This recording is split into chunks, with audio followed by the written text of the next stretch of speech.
வணக்கம் மக்களே. சூடி கொடுத்த சுடற்கொடி யாரு? ஆண்டாள். ஆண்டாள் இருக்கக்கூடிய இடம் தான் ஸ்ரீவில்லிபுத்தூர். அந்த ஸ்ரீவில்லிபுத்தூர்ல தான் இன்னைக்கு தரிசனத்துக்காக நாங்கள் வந்தோம். உண்மையிலே ரொம்ப ஒரு பவ்யமான திருக்கோயில்னு சொன்னால் இந்த கோயிலை நான் சொல்லுவேன்.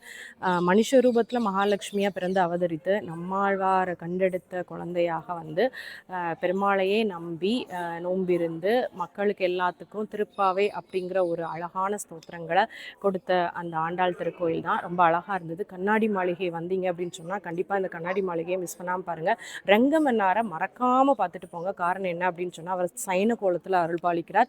திருப்பதிக்கு எவ்வளவு ஒரு அந்த எவ்வளவு பவர் இருக்குதோ அதே அளவு இங்கே உள்ள ரங்கமன்னாருக்கு உள்ள ஒரு பவர்னு சொல்லுவோம். டெய்லி நாட்களையும் விசேஷமான நாட்களையும் இங்கிருந்து ஆண்டாள் சூடி கொடுத்த மாலை தான் திருப்பதியில் உள்ள வெங்கடாச்சலபதி பெருமாளுக்கு ஃப்ளைட்டில் மாலை போகுதுங்கிறது கேள்விப்பட்டது உண்மை. அதனால் நம்ம பக்கத்து ஊர்லேயே இருக்கக்கூடிய இந்த ஸ்ரீவில்லிபுத்தூரை இந்த மே லீவில் மறக்காமல் வந்து விசிட் பண்ணுங்கள். தொழிலையும் சரி வியாபாரத்துலேயும் சரி எல்லா விதமான நன்மைகளையும் இந்த ரங்கமன்னாரும் சரி ஆண்டாலும் சரி குடும்ப